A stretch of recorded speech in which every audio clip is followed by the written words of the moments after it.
دا مسلمانان ذلیل او خوارزار شو دا الله تعالی د دین اسلام نه جدا شو او لری شو اے مسلمانانو یقین وکئ چې د صحت ته مسلمانانو ورسېدل چې کله قرآن په یو ځای کې بیانېږي نو هغې ته هېڅوک نه او چې په کوم ځای کې د موسیقۍ او دا د ګانو بجانو ماحولي نو هلته خلک بیا په دې بلو باندې چې کوم دی راځي نو د چا کوزه په کرسۍ کې ځای نه وي نو ودرېږي په ګڼټو ګڼټو ولاړې لیکن دغه موسیقي دا ګانې بجانې اوري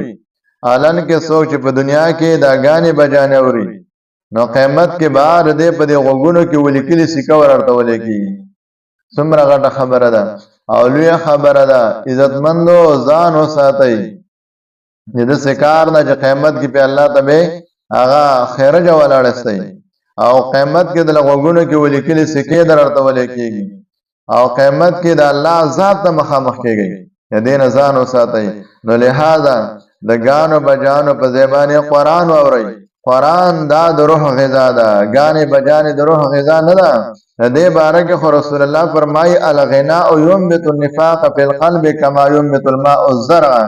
دا ګانې بجانې په دې وړونو کې دا منافقت د سره پورته کوي لکه څنګه چې باران وشي په هغې سره دا شین فصل وخېږي نو څوک چې ګانې بجانې اوري موسیقي د دنیا د اوري په دې به الله تعالی د جنت موسیقي به بنده کړي د جنت کې کومې حورې او کومې سندرې وایي کوم موسیقي کوي جنتیانو د خوشحالي کوي الله تعالی په دغه خلکو باندې په دنیا کې چې کوم خلکو دنیا کې اورېدلي دي بغیر توبې نه مړه دي په دې به الله تعالی جنتي موسیقي به بنده کړي نو لہذا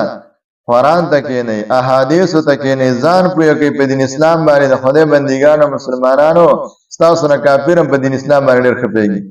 کافر هم چې کوم د هغه هم د قرآن سټډي کوي احادیث ګوري او تجربې پرې کوي لکه څنګه چې هغې ته د دنیا فایده دي تاسو خو د دنیا فایده واخیستله او نه هم د آخرت فایده واخیستله نو لهذا قرآن ته ځان حواله کوي چې سړي درنه جوړ شي انسانان درنه جوړ شي غیرتمند خلک درنه جوړ شي د الله تعالی